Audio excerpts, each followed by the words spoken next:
Happy Casual Wine Geek Wednesday. Happy Wines Day to you. Wednesday. Yes, the best day.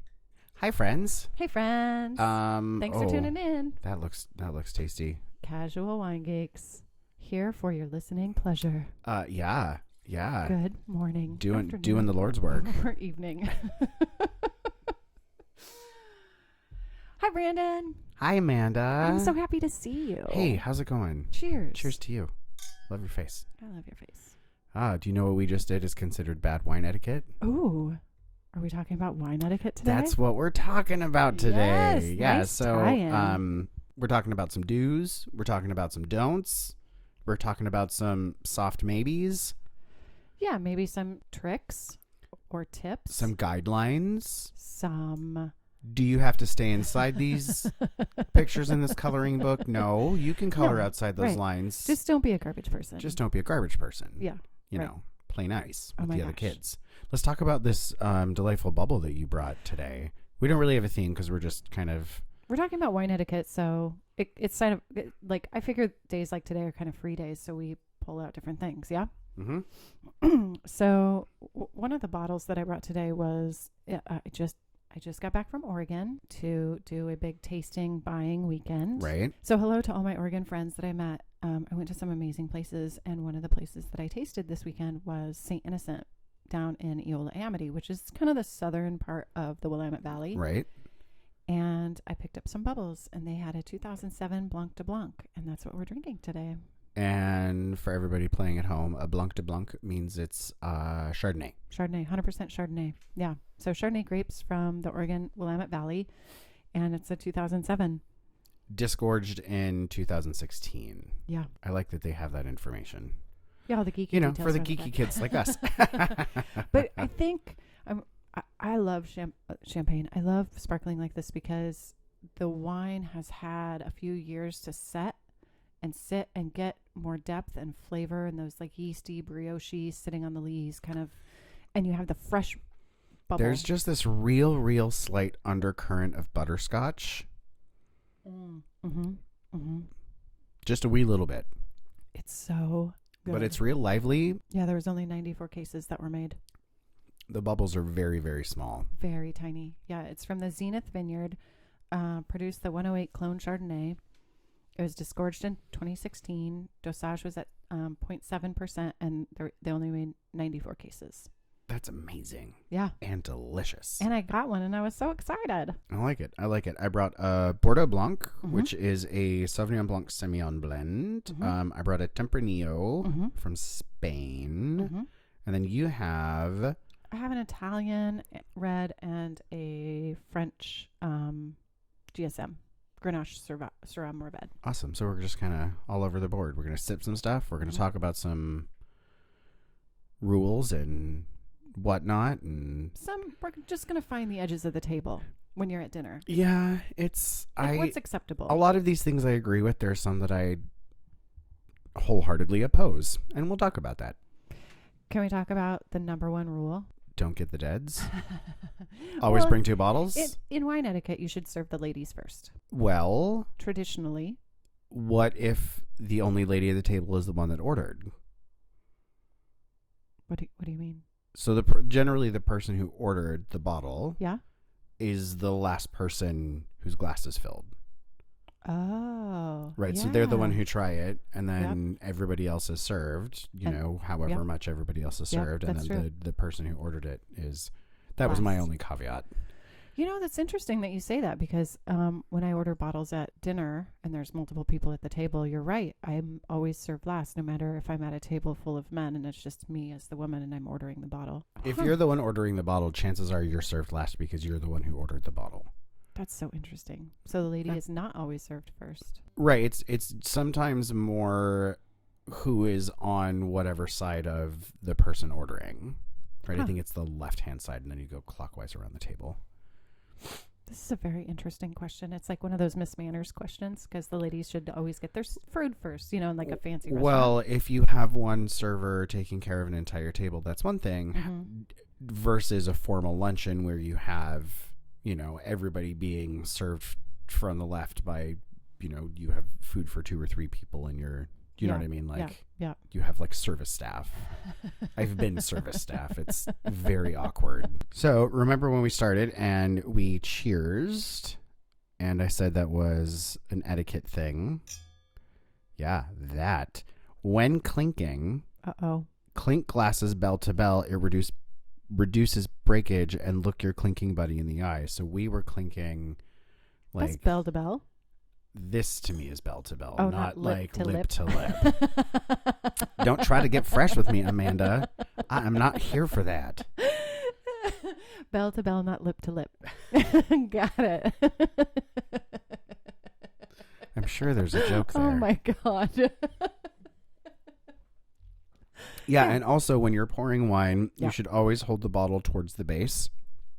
Right? Don't hold it in the middle or up at the top of the neck. Like hold it from the bottom. So that's why a lot of people ask why certain glass bottles have the deep indent in the bottom. It's called a punt.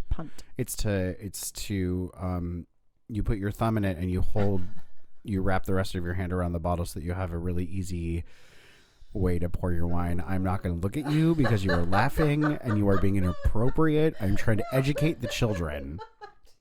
And you are not helping, ma'am. Ma'am, take it to the back. Take it to the back. Nope. Keep on going. Drink your juice. The punt. You put your thumb in the punt. Yep. You pour from the bottom. Yep. You clink your glasses by the bell. Yep. Not on the lips. Yep. Try to keep the portion of what you're drinking equivalent to what other people have around you. What we poured here is perfectly acceptable. About 5 to 6 ounces is generally what you want to pour yourself. Oh, when you're pouring wine or when people are being poured wine in and around you on the table. Got it. It gives your wine room to breathe. There's enough room in the glass for it to maneuver about and such. Those are some things. We'll get to some others in a bit. Here's one thing that I thought was kind of interesting. Oh, wait, where is it? Can I swirl your wine? The fuck you can't. Ma'am, you will not touch my glass and you will not swirl my wine for me. Yeah, don't touch other people's wine glasses unless they explicitly hand it to you. Like that's just hold back. Just contain yourself. Yeah. I know people get excited. And we talked on earlier episodes about the lipstick thing.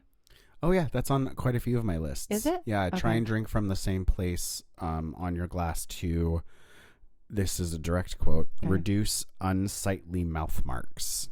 Unsightly mouth marks. It's also why there's a couple reasons that you don't hold on to the bell of your glass with your hand. You hold on to the stem or the base because you...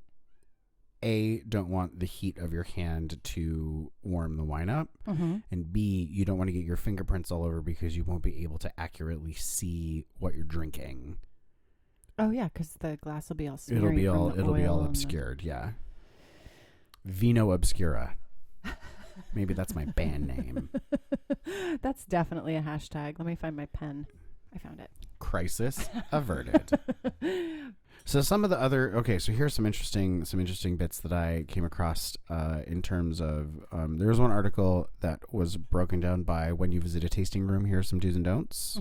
When you are hosting, here are some do's and don'ts. When you're just drinking wine in general, here are some do's and don'ts. Toasting came up a lot, like how you toast, how you know. Like we talked about with the champagne. Yeah, there was really some interesting stuff, and specifically the tasting room stuff I thought was interesting because here's the thing. Tell me. Don't be a garbage person. Don't be a garbage person. Is most of the stuff that we're going to talk about today like basic, don't be a garbage person? Yes and no. Okay. All right. You want to take it each section? Yeah, let's start at the top. Let's talk about what you do not do or do. You got the doo-doos? I hope the wine doesn't give you the doo-doos. That's unfortunate. With tasting rooms. Yeah. Okay. So ask questions is the first thing they list. And don't be a pretentious wine fuck. Well, no, you're never going to learn a thing if you're not going to ask. Yeah. And most of the time, people working in a tasting room are going to be knowledgeable about the product that they're serving. One would hope. I have a story about that. Can I tell you? Yeah. I showed up at one of my friend's tasting rooms and I showed up to do a tasting and She was slammed. She was the only person there. And she looked at me and she goes, "Oh my God, Amanda, can you help me?"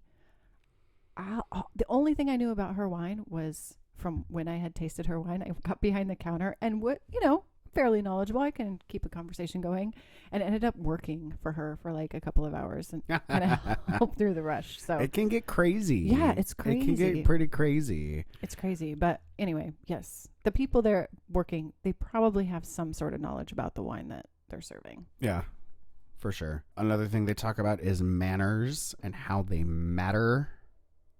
Don't be a garbage person. Being polite and respectful to your server matters. Professionals in the wine industry take their job very seriously, and their knowledge deserves your respect. If you don't like something, speak up, but use your manners. Use your manners. You cannot like something that someone is pouring for you in a tasting room, which is absolutely acceptable. You should not, in my opinion, like everything. But or rather be discerning. Reason. Yeah, give a reason why. Like, oh, I prefer my wines with XYZ. Right. Don't walk in and just say, I don't drink reds.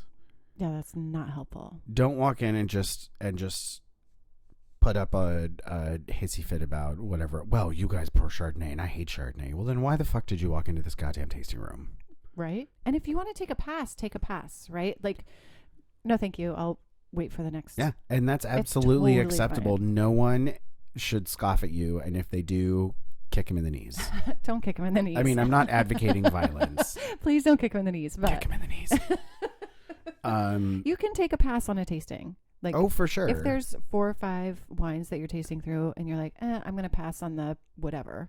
Right. XYZ. Right. Maybe that's not what you're there buying that day. Maybe your palate is blown. Maybe, whatever the case is, you don't have to say anything other than no, thank you on this one. Yeah. I'm going to wait for the next round. Yeah. Yeah. And that's fine. You don't have to quantify it. No, absolutely not. And to be honest, no one cares. It's true. That's true. It's absolutely true. I don't need a story. You don't care. like it. Tell me, Fine. that's fine. I don't care. I don't care. I want my job is to find you something you like. That's where the conversation starts. Like, my job is to sell you wine. If you're not going to buy this wine, I don't care. Do they talk about revisiting wines? Oh, that happens to be the next thing on the list. Well, because that's what I like to do when I'm tasting. If you would like to taste a bottle again, the polite way to ask is, may I revisit? Insert wine here. It is absolutely acceptable to try a wine again when you're thinking about buying it. Yeah. Do not ask to revisit things just to get a more amount of alcohol. That's being a garbage person.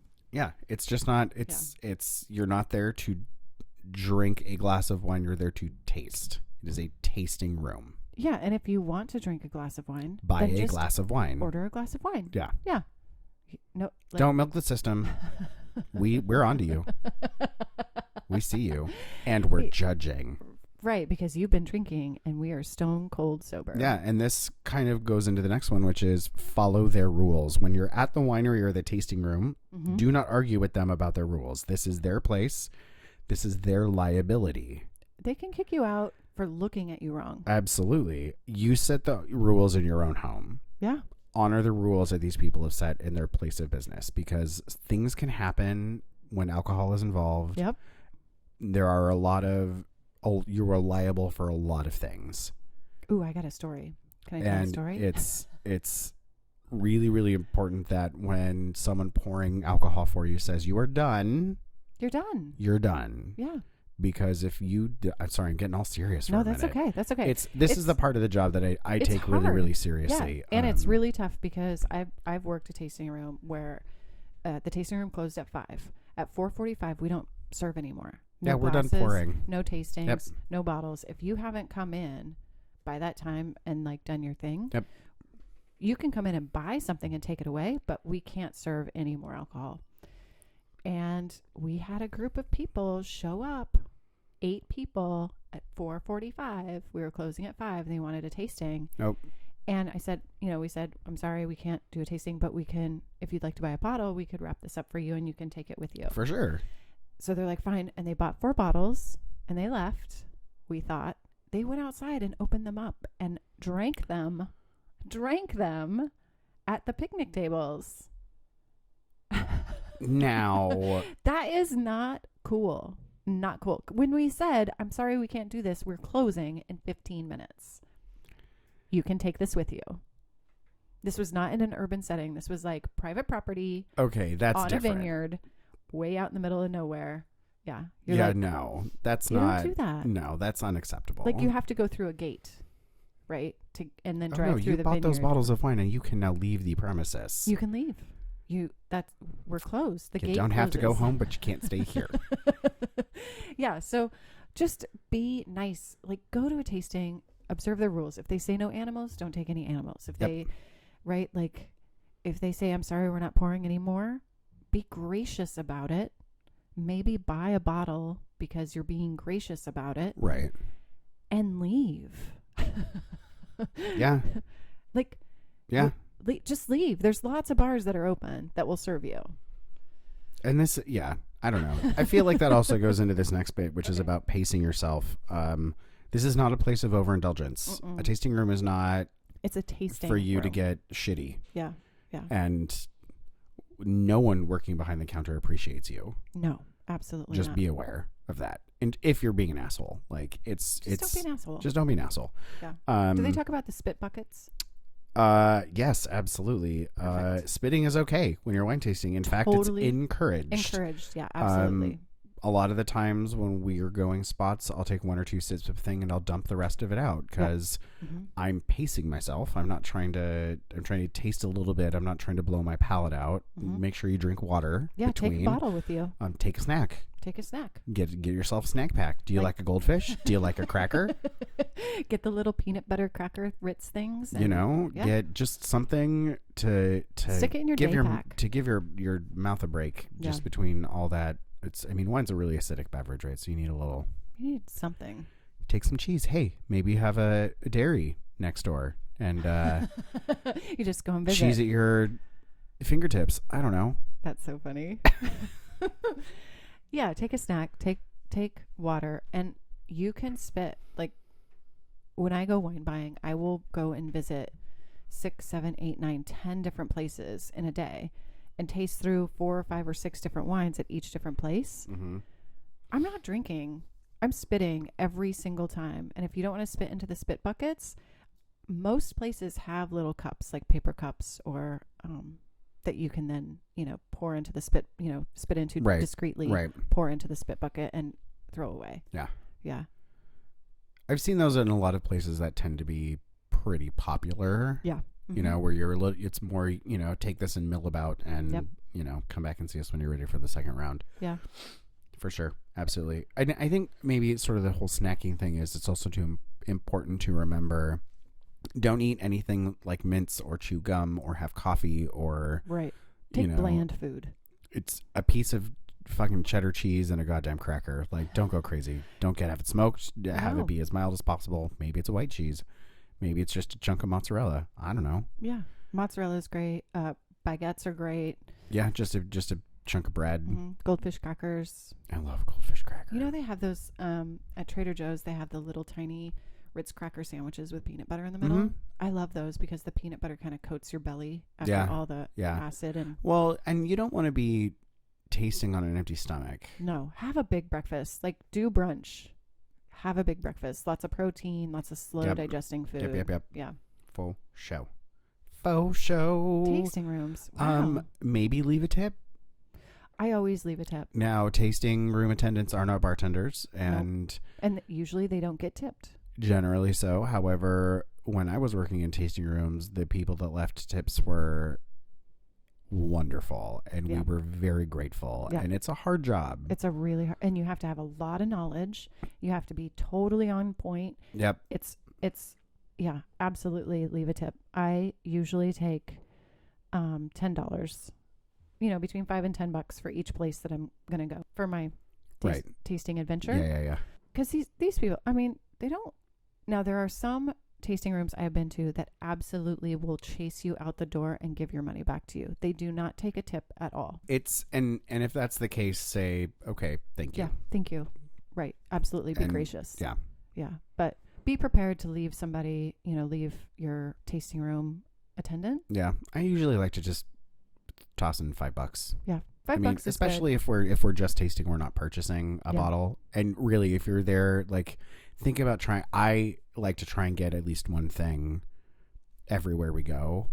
Especially being industry, I think it's important to support the business. Yeah, absolutely. And I don't know, I like support wine, the people, and I like wine from a lot of places. So if I find, and it's important if you like something to buy it, because sometimes things are really small production. Yeah, and right. You'll never Limited. be able to see You'll it again. never see it again. And then aren't you sad that you don't have that delicious, delicious wine just waiting for you, saying, "You need it. Here I am, and I just want you to love me."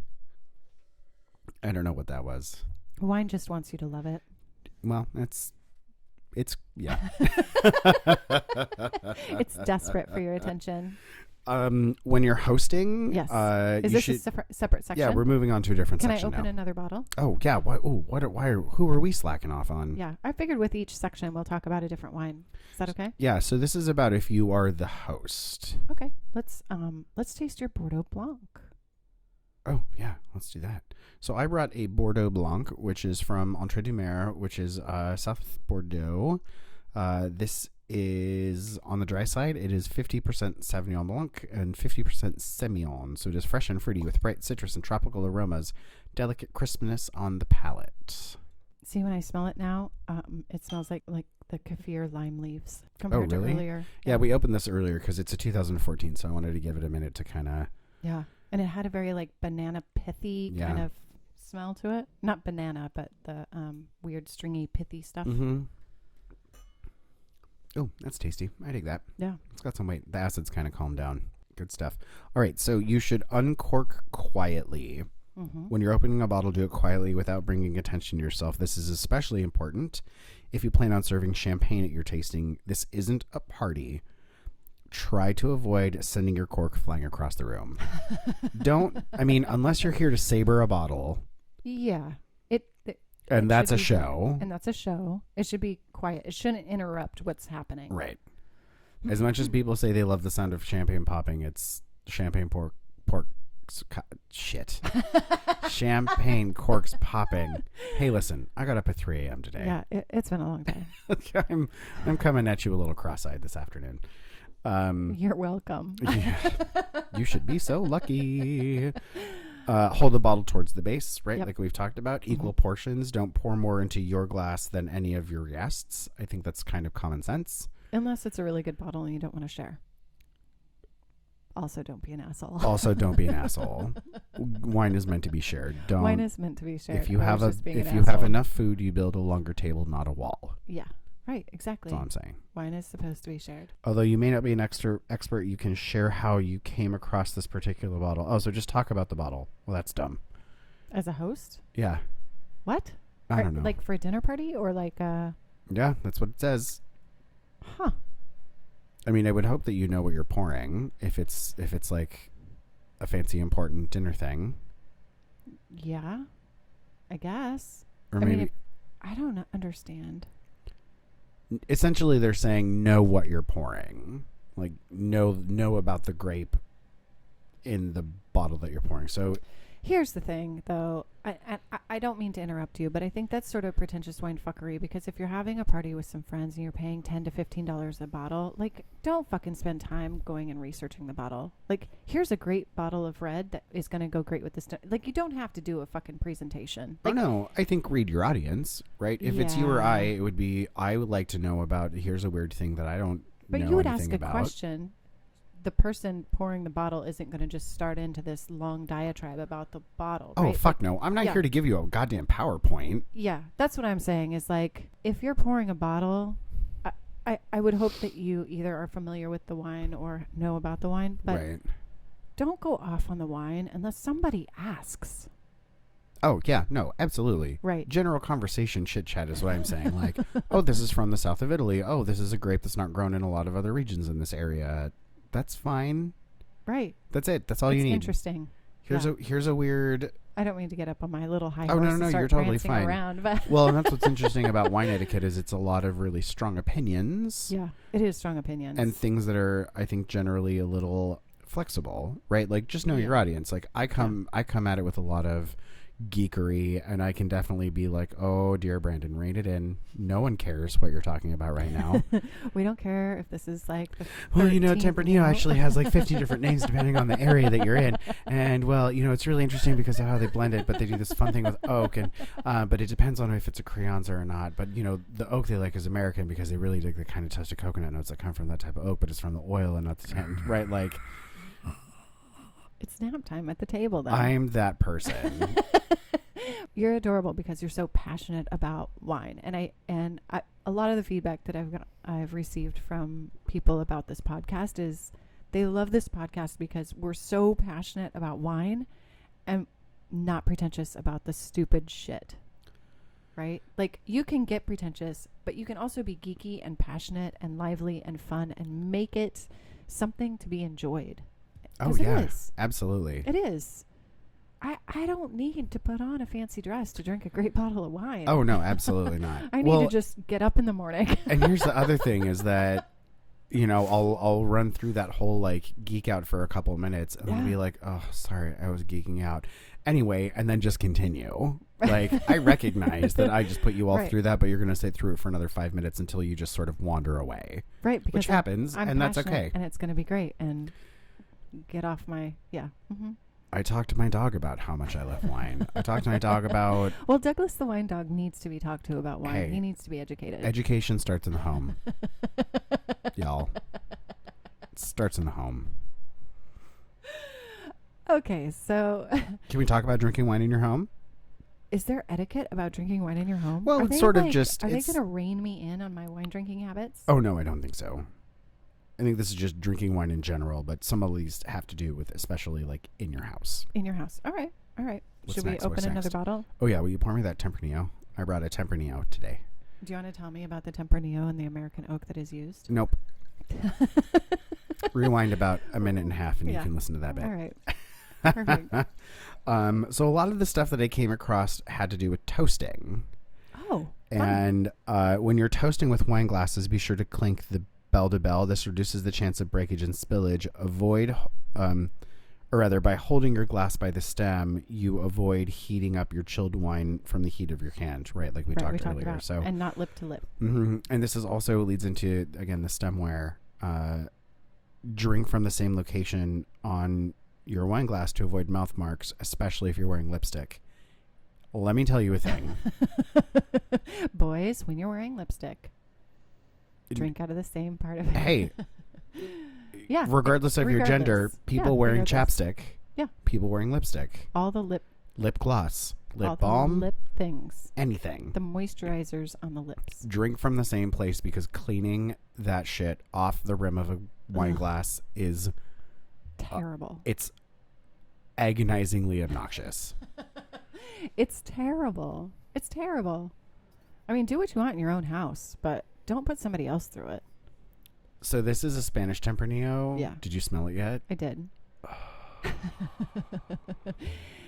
Yeah, I did. This smells so good.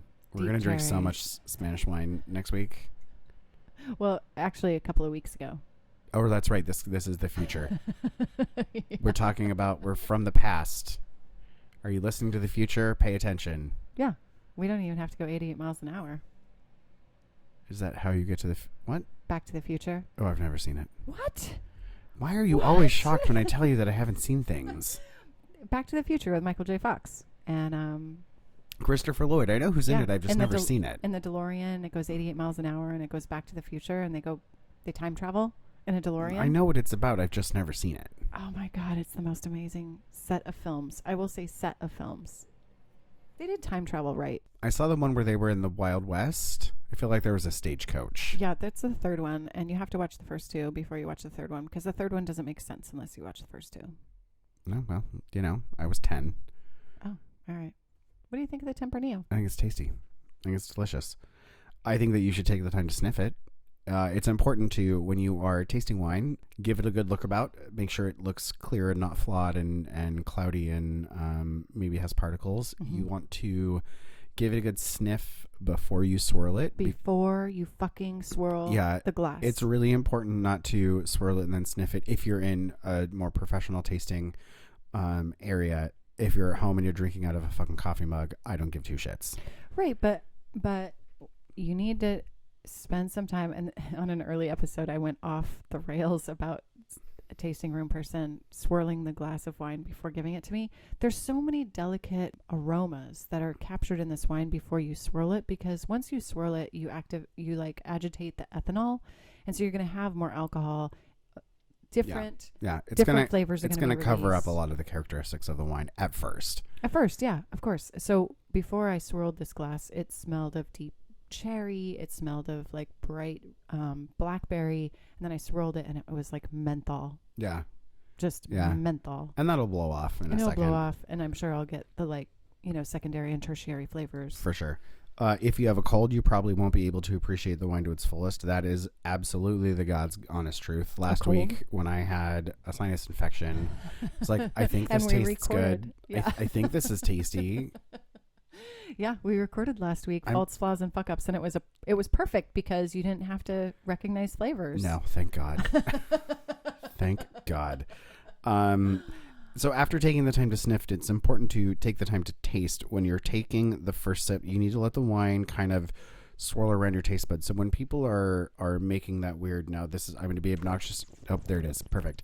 So when people are doing that, what you're doing is you're sucking air in and you're exposing all of your taste buds to the wine at the same time, which is important because you don't want just the front of your mouth or the back or the sides to just get the liquid. You want all of your taste buds to get it, because it's going to give you a better sense of what the wine is, where are the tannins. Yep. If you're in a tasting competition or a blind tasting or whatever, yep. Mm-hmm. Oak tannins show up different than wine tannins from the grapes. Tannins. Where and it hits your mouth. Yeah, where they spike in your mouth is different. Mm-hmm. And someone recently asked us a question about acid, which we will answer, not today. But it's important that you don't just get that acidic hit or that tannic hit right in one centralized spot. You need to get it on your entire mouth. So when people are making that noise, they're not trying to be pretentious. It's just a way that's easy to get all the wine across your entire palate. Yeah, it can get... Sorry, that was a really long, It's perfect. That's super geeky, and I love it. You get it through your mouth. You get it through your palate. Oak tannins in my mouth play off of my back teeth and my back cheek on my back teeth. And then grape tannins they hit a different part of my mouth. So that's how I recognize the difference when I'm blind tasting. Right. But you don't know that until you start tasting a whole ton of fucking wine. And that's the other thing is you need to smell and taste everything. Which was another wine etiquette thing I came across when you're in a tasting room. Mm-hmm. Don't walk in with a closed mind about what a place is serving. Now, if you're at a point in the day where you're like, I really am not into reds right now, or it's, it's not summertime and I only drink whites in the summertime, like that's fine. But you should still taste everything. Yeah. It's important because it's great to... Maybe you thought you didn't like a thing and you find a new love or a new appreciation for a wine that you didn't know was actually delicious, and I definitely am absolutely guilty of this, is holding under preconceived notions and then passing things by and then finally getting to try that thing and being like, oh, I've been missing out for such a long time on all these like amazing things. Taste everything, because you're never going to know when you're going to find your next favorite awesome wine thing. You're just gonna like go down the road of, oh my god, I fell in love with XYZ. So I think some things to think about when you're maybe ordering at a restaurant is this the next tip? Well, just the next section. Let's move on to like restaurants specifically. We have another wine. Oh fuck, we have to drink something. Here, let's drink this thing. Okay. It was a very small amount in the glass, teeny tiny. So do not in a restaurant order the second cheapest wine on the menu. Why is that, Brandon? Why would you not order the second cheapest wine on the menu? Okay, it might be a very good choice, but order it because it's what you want, not because you want to order the cheapest wine but don't want to appear cheap. Okay, so there's a restaurant in town that I love to go to, and they serve the Lucien Albrecht Brut Rosé that we've had. Yeah, the Cremant d'Alsace Lucien Albrecht Brut Rosé. Right. I love that wine so much. I order that every single time I go there, and it is the second cheapest wine on the menu. So, but that's different. That falls into the order because you like it, not because you're trying to not look cheap. Yeah, because I think it goes really well with the food there. Oh, absolutely. And likely it does because it's a delicious, delicious wine. Yeah. If you have a budget, it's absolutely okay to say, here's what I'm looking to spend on a nice bottle. Oh, yeah, because they might have stuff in the back that is not on the menu. Oh, absolutely. I did that Or the menu is really large and intimidating, and it's their job to know the menu. Yeah. Yeah. So I went somewhere and I asked that question. I was like, hey, I'm looking to spend $30 for a bottle of bubbly. And you know what the bartender said? He goes, oh, great.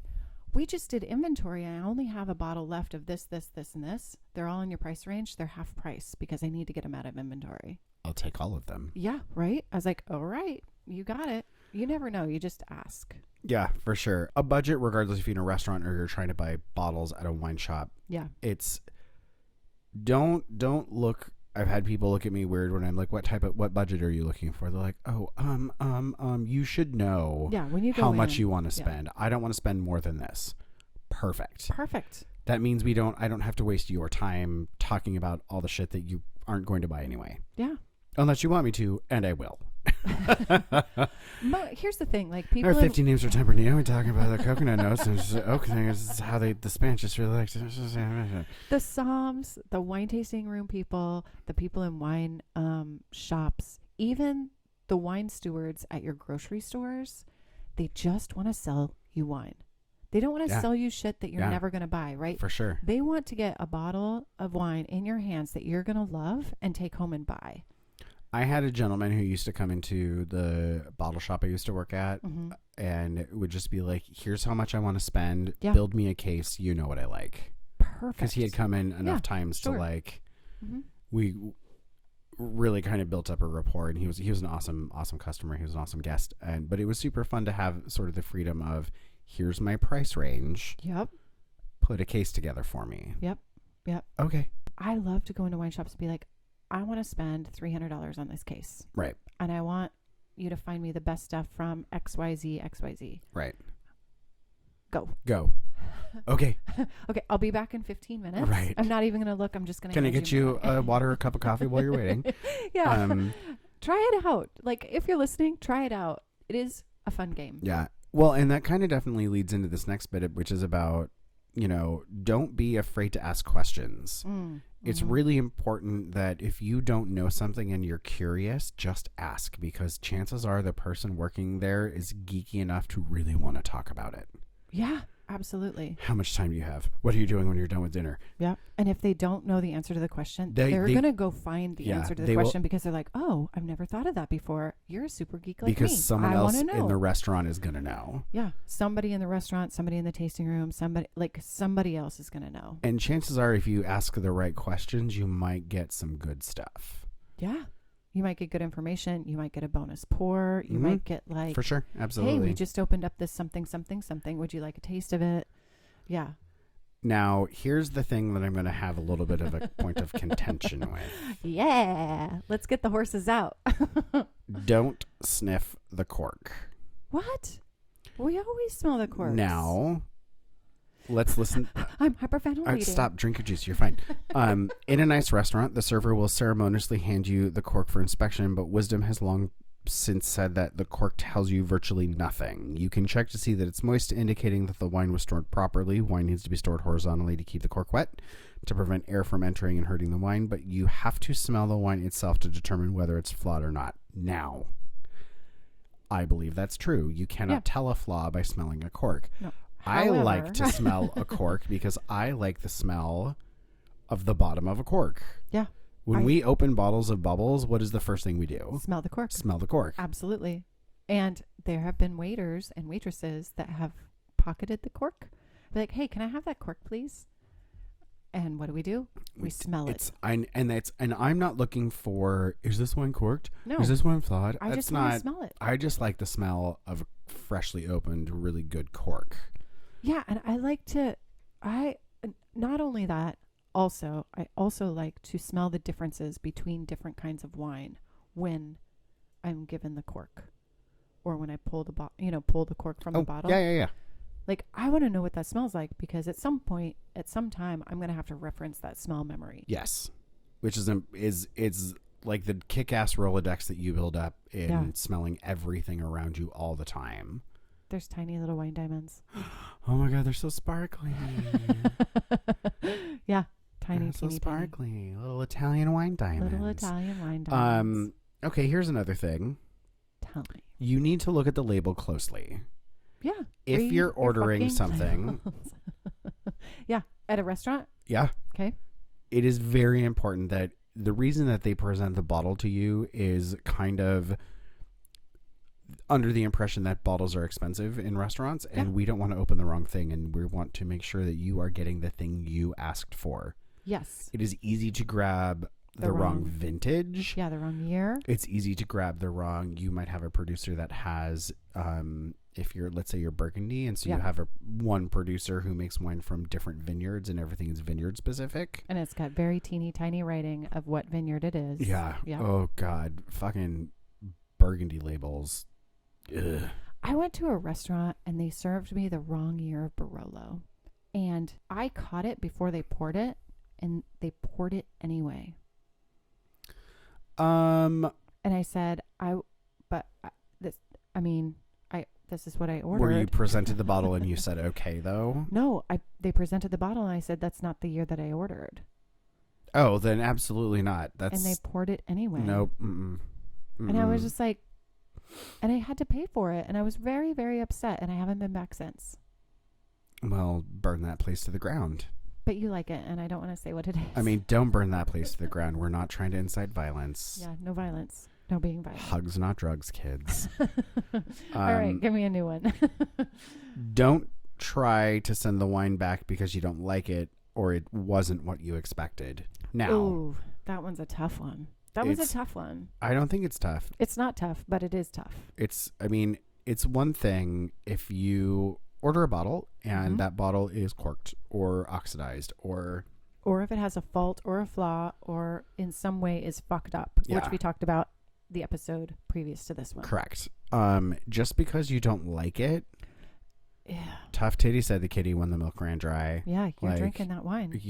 There's nothing wrong with it just because you don't like it.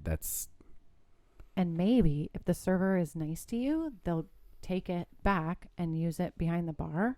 But more often than not, they will not do that. I mean, on occasion, we were able to take bottles back and then sell them as a special one-off glass, right? Like, we have this one special bottle open only tonight because it was whatever, not something someone liked or, XYZ thing. Yeah.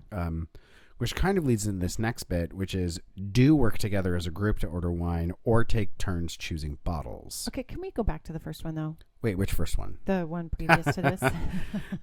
Don't send it back. Don't send it back if you don't like it. What about that upsets you? Because I think that's a pretty straightforward, clear-headed. It doesn't upset me. And I guess this is the part where I would say, if you're not familiar with the bottle, ask questions from your server or your som. Yeah. Like, what are the markers of this bottle? What should I expect to taste of this bottle? And if you don't listen to them and get that bottle anyway, that's on you. That's on you. Oh, for sure. There should have been a pretty decent amount of dialogue in terms of this is what we're thinking of having for dinner. Yes. This is what I like. This is what I don't like. Yes. This is how much I want to pay. What I like to do is have those conversations, and then you come up with 3 or 4 options. Mm-hmm. If you want to go this direction, A. If you want to go this direction, B. If you want to go this direction, C. Right. So that way you're like, here are all the markers that you want. Yep. Mm-hmm. Mm-hmm. Here is what is going to give you exactly what you're looking for. And here's a tip: if you're at a table with a bunch of people and you're ordering wine, Dolcetto. No. Start with champagne. You usually, obviously, you usually have a wine menu, right? Yeah. And if you don't want to say out loud to the rest of your group and the server how much you want to spend, you can always say, and this is about the range that I'd like, and point to something on the menu that the server can see. And the servers know, the somms know, like, obviously you're pointing to this price point so that you're not speaking it out loud to the rest of the group. Right. There was someone who had a really interesting suggestion, which was order a bottle of bubbles beforehand, like before everybody sits down, so that all of a sudden magically a bottle of bubbles show up appears. That or is when you make a amazing. reservation, like let's say you have like 6 friends going out to dinner, like Yeah. we like to do things in twos and Fours fours and and fives sixes. and whatever. Call ahead before and say, hey, we want this bottle. Yeah, when we come in to sit down before appetizers show up, can we open this bottle? Yep. And just put it on the bill. Oh, okay. Oh my God, that is such a great idea. Yeah. The other thing that I've done, I'm going to add it to my list of like fun things when you go out to a restaurant with, friends. If you don't want to have to talk about the bill afterwards and you're like, this is on me, and you don't want to have that conversation, just give your credit card to the hostess. She'll take care of it. Oh, yeah. Just like slip her the credit card as everybody's walking to the table. Everybody's excited about dinner. They're focused on other things. Just slip her the credit card and be like, give this to the server. Dinner's on me tonight. Tell them that I've got Yep. the entire table. Yeah. Yep. I think that's important. Yep. Or it's also totally acceptable to be like, I'm picking up all of the entrees tonight. Yeah, absolutely. Or I'm getting everybody's drinks. Yeah, I'm getting all the drinks tonight. I'm getting all the entrees tonight. And anyway, those are like when you're going out to eat, you have friends, just tips and tricks, not necessarily wine etiquette, but don't be a garbage person and think about things before you actually get there. Right. Yeah. But Yeah. ordering the bottle beforehand, that's a good one, Brandon. Right? That's a Nice really work. awesome, I think, little fun. Yeah. You get to be the hero. You get to... And it doesn't have to be a fancy bottle. Oh, absolutely not. Oh Absolutely my not. gosh. That's amazing. A lot of times they'll do something fun for your table too. They'll like Yeah. put, not glitter, but what is that? Confetti or flowers or... no. Confetti is the bane of my existence. Yeah, but, When I worked know your in audience. when I used to work in bars and people would call and reserve tables to have their party or whatever, Mhm. we would have to tell them no confetti, no glitter, No glitter, no confetti. no anything that is going to make a mess that I'm going to have to fucking deal with later. Unless you're going to leave me a big, gigantor tip that is for Nope, it was house really? policy. no confetti. Respect the rules of the house you're in Bring flowers. and tips, but respect my money. fucking rules. Bring dollar bills. Well, and one of the things I feel like a lot of people don't realize when they're kind of being dicks in places that serve alcohol is what happens here I'm liable for, and Yeah. I can lose my license and lose my job. And I have to clean up your shit, Yes. literally and figuratively. Also true. Yeah. Yeah. Also true. Yeah. Yeah. All right. What's the next one? Is that it? No, it's kind of all I got. Really? Yeah. So, rule number 1 is don't get the deads. Well, yes. Don't be a garbage person. Always bring 2 bottles. Always bring 2 bottles. Don't be a pretentious wine fuck. Don't do it. Ask questions. Really, ask questions. I love when people come in and want to know things and have the wherewithal to sit and listen to me yammer about grower champagne or how I've climbed the Tower of Barbaresco or... And now you know why we started a podcast.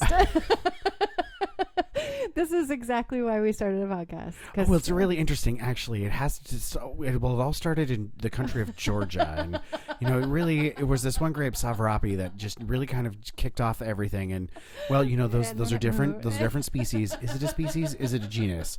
Is it kingdom, phylum, class, order, family, genus, species? No, it's a species, but it's a varietal. Does it, This is why we have a podcast. I'm a nerd. I love you so much. I'm such a geek. Thank you for doing this with me. Oh, hey, you're welcome. Thanks for Cheers. being a good friend. And thanks for listening, people. People out there. We have all sorts of people. Can I wax poetic about our people that are out for there? sure. I have to Attitude say- of gratitude. Is that where you're going? Hashtag. I really appreciate you guys downloading the episodes. You're sending us emails. We're chatting on Instagram, on Facebook. You're posting pictures. You're sending us pictures of what you're drinking. You're signing up on Patreon. We got swag going out. I'll tell you what, this is the most heartwarming, totally life-fulfilling projects that I've ever done. And I just want to say thanks. I think that's healthy. Yeah.